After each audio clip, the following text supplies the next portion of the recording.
বহুদিন আগের কথা। একটা গ্রামে সুরেশ বলে একজন বাস করত। খুব গরিব ছিল সে। ছোট্ট মতন একটা কুঁড়ে ঘরে থাকত, আর কষ্টে সৃষ্টে দিন কাটত তার। তিন কুলে তার কেউ ছিল না। গ্রামে এদিক ওদিক কাজ করে কিছু টাকা উপার্জন করত সে। এভাবেই তার দিন কাটত। দুবেলার দুমুঠো ঠিক করে পেট ভরে খেতে পেত না সে। এইভাবেই চলতে চলতে একবার শীতকাল এসে গেল। সুরেশের আর সুদিন আসে না। ঘরে বসে বসেই সে ভাবনা চিন্তা করতে লাগলো। না, এভাবে তো আর চলছে না। গ্রীষ্মকালটা তো কাটিয়ে ফেললাম, কিন্তু শীতকালটা এভাবে কাটবে না। পেট ভরে খাওয়া তো আছেই, তাছাড়া গরম জামা কাপড়ও তো দরকার। না, আমাকে তো কিছু একটা করতে হবে, নয়তো আমি আর বেঁচে থাকবো না এই শীতে। হ্যাঁ হ্যাঁ, একটা বুদ্ধি মাথায় এসেছে। খেজুর রস বিক্রি করলে কেমন হয়? শীতকালে তো মানুষ খেজুর রস, খেজুরের গুড় খেতে খুব ভালোবাসে। হ্যাঁ, এটাই ভালো হবে, এটাই করব। যাই, খেজুরের রস জোগাড় করি গিয়ে। এই বলে সুরেশ ঘর থেকে বেরিয়ে পড়ল।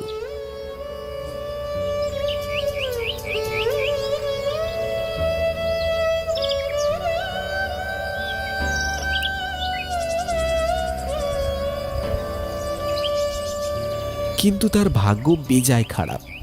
সব কটা খেজুর গাছে কেউ না কেউ এসে হাঁড়ি বেঁধে দিয়ে চলে গেছে। যে গাছগুলো খালি পড়ে আছে সেগুলো কেউ না কেউ ধরে বসে আছে। সেখানে গেলেই তাকে দূর দূর করে তাড়িয়ে দেয়।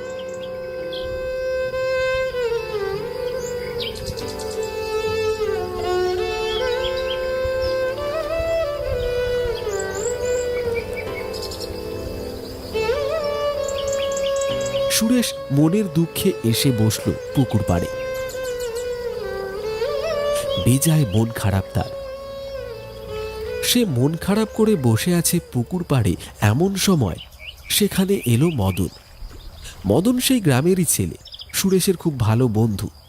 তাকে মন খারাপ করে বসে থাকতে দেখে কাছে এসে সে বলল, কি হয়েছে ভাই সুরেশ? এমন করে মন খারাপ করে বসে আছিস কেন? আর বলিস না ভাই মদন, তুই তো জানিসই আমার অবস্থা। ভেবেছিলাম শীতকালে খেজুরের গুড় বিক্রি করে কিছু টাকা কামাবো, কিন্তু সে আর হলো কই। সব কটা গাছ ধরে বসে আছে সবাই, কোনো গাছের কাছে ঘেঁষতেই পারলাম না। ভাই, এই শীতটা মনে হয় পার করতে পারবো না। আরে ছি ছি ছি ছি, এসব কি আজে বাজে কথা বলছিস ভাই? এসব কিছু হবে না। আমি বলি কি, শোন, ওই যে গ্রামের শেষে যে গাছগুলো রয়েছে সেখানেও তো হাঁড়ি বাঁধা রয়েছে। তুই বরং সেখান থেকে খেজুর রস চুরি করে বিক্রি কর, কেউ কিচ্ছুটি জানতে পারবে না। কি বলছিস ভাই? ওখানে গাছ রয়েছে, আমি তো সেটা জানতাম না। কিন্তু খেজুর রস চুরি করব, যদি কেউ ধরে নেয় তাহলে তো একটা হাড়ও আস্ত রাখবে না আমার। আরে না না, চিন্তা করছিস কেন? তোর কি মনে হয় এই শীতের রাতে কেউ কি ওখানে বসে পাহারা দেবে গাছগুলোকে? আমি বলছি তো, কোনো অসুবিধাই হবে না। তুই মাঝরাতে চলে যা হাঁড়ি নিয়ে, প্রচুর রস পাবি, কোনো অসুবিধা হবে না। আচ্ছা ভাই, তুই বলছিস যখন, একবার চেষ্টা করেই দেখি।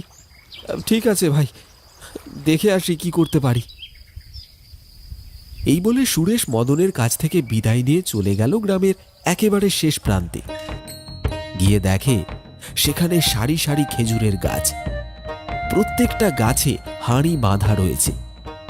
গাছগুলোর নিচে দুটো লোক বসে গল্প করছে। সুরেশ ভালো করে জায়গাটা দেখে নিয়ে ফিরে গেল নিজের বাড়িতে।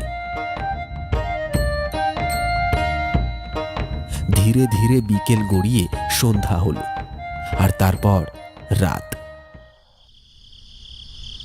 মাঝরাত হতেই সুরেশ হাঁড়ি নিয়ে বেরিয়ে পড়ল।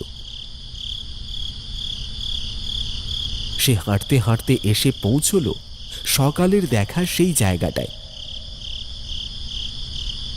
মদনের কথাটাই ঠিক, একটাও লোক নেই আশেপাশে। চারিদিক একেবারে খাঁ খাঁ করছে। সুরেশ ভারী খুশি হয়ে যেই পা বাড়িয়েছে খেজুর গাছের দিকে, অমনি সে শুনতে পেল একটা হাসির আওয়াজ।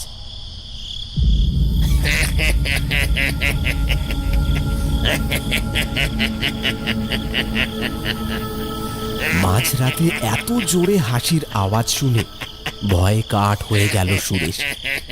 সে সাথে সাথে হাঁড়ি নিয়ে দৌড়তে শুরু করলো। এক দৌড়ে সে নিজের বাড়িতে এসে পৌঁছলো এবং সকাল হওয়া পর্যন্ত বাড়ি থেকে আর বেরোলো না।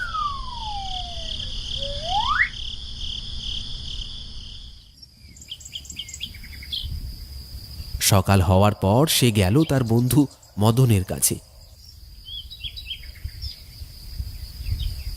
মদনকে সবকিছু জানাতেই মদন বলল, তুই না একটা মূর্খ। তোর কি মনে হয় ওখানে কি ভূত আছে? নিশ্চয়ই তোর মতো আরও কেউ খেজুর রস চুরি করতে গিয়েছিল। তোকে দেখতে পেয়ে ভয় দেখিয়ে তাড়িয়ে দিয়েছে, যাতে তুই তার জিনিসে ভাগ না বসাতে পারিস। তুইও সেই রকম ভীতু, রস না নিয়ে পালিয়ে এলি।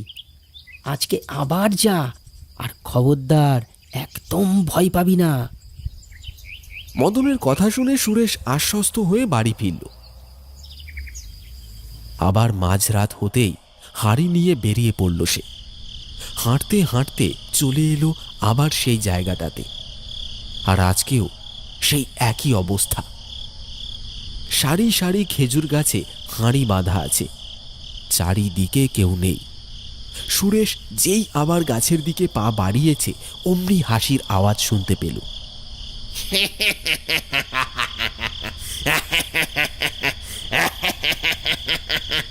আবার আজকে হাসির আওয়াজ শুনে ভারী ভয় পেয়ে গেল সুরেশ। কিন্তু মদনের কথা মতন সে আজকে পালিয়ে গেল না। ভয়ে ভয়ে এগিয়ে চলল খেজুর গাছগুলোর দিকে। তারপর এগিয়ে এসে একটা গাছের নিচে হাঁড়িগুলো নামিয়ে রাখল। যেই না সে গাছে উঠতে যাবে অমনি পিছন থেকে কে যেন ডাক দিল তাকে। তোর তো দেখছি প্রাণের কোনো ভয় নেই। কালকেই তোকে ভয় দেখালাম, আজকে আবার তুই চলে এসেছিস খেজুরের রস চুরি করতে। সুরেশ ভয়ে ভয়ে পিছনে ঘুরে দেখল তার ঠিক পিছনেই দাঁড়িয়ে আছে একটা ভূত। তার চোখ দুটো লাল, একদম লাইটের মতন জল জল করে জ্বলছে। তাকে দেখে ভয়ে আঁতকে উঠল সে। থর থর করে কাঁপতে লাগলো সুরেশ। তারপর হাত জোর করে বলল, ওরে বাবা রে, ওরে বাবা রে, আমায় ছেড়ে দিন, আমায় ছেড়ে দিন। আমি আমি ভুল হয়ে গেছে, আমার বাড়ি ভুল হয়ে গেছে। আমি খেজুরের রস চুরি করব না, আমায় দয়া করে ছেড়ে দিন। পেটের জ্বালায় খেজুরের রস চুরি করতে এসেছিলাম, দুমুঠো পেট ভরে খেতে পাই না। আমায় ক্ষমা করে দিন, আমি চলে যাচ্ছি। আমি চুরি করতে আর কোনোদিনও আসবো না, আর কোনোদিনও আসবো না। আমি তো তোকে খুব সাহসী ভেবেছিলাম, কিন্তু তুই তো বাড়ি ভীতু। এত ভয় পাচ্ছিস কেন? আমি কি কিছু করেছি তোকে? তুই ফিরে যা, তুই ফিরে যা এখান থেকে। আমার মতো ভুল করিস না। আমিও একদিন তোর মতন এখানে এসেছিলাম, আর ফিরে যেতে পারিনি। এখন তো দেখতেই পাচ্ছিস আমার অবস্থা। আমি আমি আমি কিছু বুঝতে পারলাম না। আমার মতো আপনি এসেছিলেন আর ফিরে যেতে পারেননি, ব্যাপারটা কি? ব্যাপারটা আর কিছুই নয়। জীবনকালে আমিও তোর মতন খেজুরের রস চুরি করতে এসেছিলাম মাঝরাতে। গাছে উঠেও পড়েছিলাম, কিন্তু ভাগ্য খারাপ, পা ফসকে পড়লাম সোজা মাটিতে। তারপর ঘাড় মোটকে প্রাণটা বের হয়ে যায় আর কি। আর এখন তো দেখতেই পাচ্ছিস কি অবস্থায় ঘুরছি। পেটের জ্বালা যে মহা জ্বালা, এই পেটকে সামলাতে কত কিছু করতে হয়। তাই তো মাঝরাতে খেজুরের রস চুরি করতে এসেছিলাম। ঠিক মতো খাবার জোটে না আমার প্রতিদিন। হ্যাঁ, বুঝতেই পারছি তোর অবস্থা। তা বেশ বেশ, নিয়ে যা, খেজুরের রস নিয়ে যা। আমি তোর সাহায্য করব। তুই গাছে ওঠ, আমি নিচে দাঁড়াবো। তুই যদি নিচে পড়েও যাস, আমি থাকবো তোকে বাঁচানোর জন্য। যা যা যা, দেরি করিস না, উঠে পড় গাছে। সুরেশ ভারী অবাক হলো। তারপর হাত জোর করে প্রণাম করলো ভূতকে। তারপর গাছে উঠে পেরে নিয়ে এলো খেজুরের রস। এইভাবেই বেশ কয়েকবার গাছে উঠে সে রস পেরে আনলো। তার সবকটা হাঁড়ি ভরে নিয়ে সুরেশ ফিরে গেল নিজের বাড়িতে। এভাবেই প্রতিদিন সে খেজুরের রস নিয়ে যায় আর তা জাল দিয়ে গুড় তৈরি করে বিক্রি করে। ধীরে ধীরে তার এই গুড়ের ব্যবসা ফুলে ফেঁপে উঠতে থাকে। গুড় বিক্রি করে সুরেশ অনেক বড় লোক হয়ে যায়। তার আর সেই ছোট্ট কুঁড়ে ঘর নেই, এখন সেখানে বিরাট এক বাড়ি। সুরেশ এখনো প্রতিদিন মাঝরাতে খেজুরের রস নিয়ে আসে ভূতের সাহায্যে এবং সকালে তা বিক্রি করে দেয়। এইভাবেই সুরেশ সুখে শান্তিতে দিন কাটাতে থাকে এবং প্রতিদিন মনে মনে প্রণাম জানায় খেজুর গাছে থাকা সেই ভূতের উদ্দেশ্যে।